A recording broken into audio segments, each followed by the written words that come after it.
என் கேள்விக்கான பதில் கம்பெனிக்கு போகிறார். ஐயா என்னாச்சு என் கேரக்டர் என்ன ஏதுன்னு சொல்ல, அப்போ தான் அங்கே இருக்கக்கூடிய ஒரு அசோசியேட் டைரக்டர் சொல்கிறாரு, இல்லை தம்பி இப்போ நீங்கள் அந்த படத்தில் இல்லை உங்களை தூக்கிட்டாங்கன்னு சொல்கிறாரு.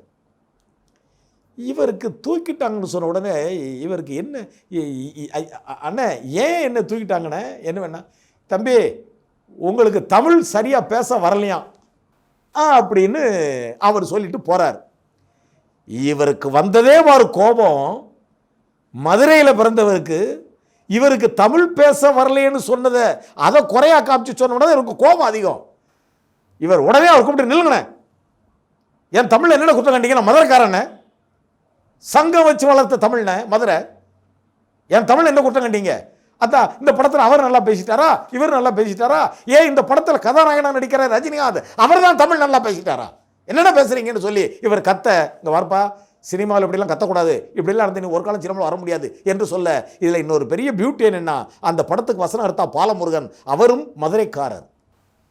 அவர் இருந்துக்கிட்டு மதுரையைச் சேர்ந்த விஜயகாந்துக்கு உனக்கு தமிழ் சரியாக பேச வரலன்னு சொல்லி 3 நாள் ஷூட்டிங்கும் நடத்திட்டு இவரை கேன்சல் பண்ணிட்டாங்க. பழையபடி ஒரு மறுசுட்ட வராரு, நடந்ததை சொல்கிறாரு, சரி தம்பி கவலைப்படாத நம்ம வேற ஒன்று பார்த்துக்கலாம் என்று சொல்ல அவரும் வேற ட்ரை பண்ணுறாரு, இவரும் அலையோ அலை என்று அலைகிறார்.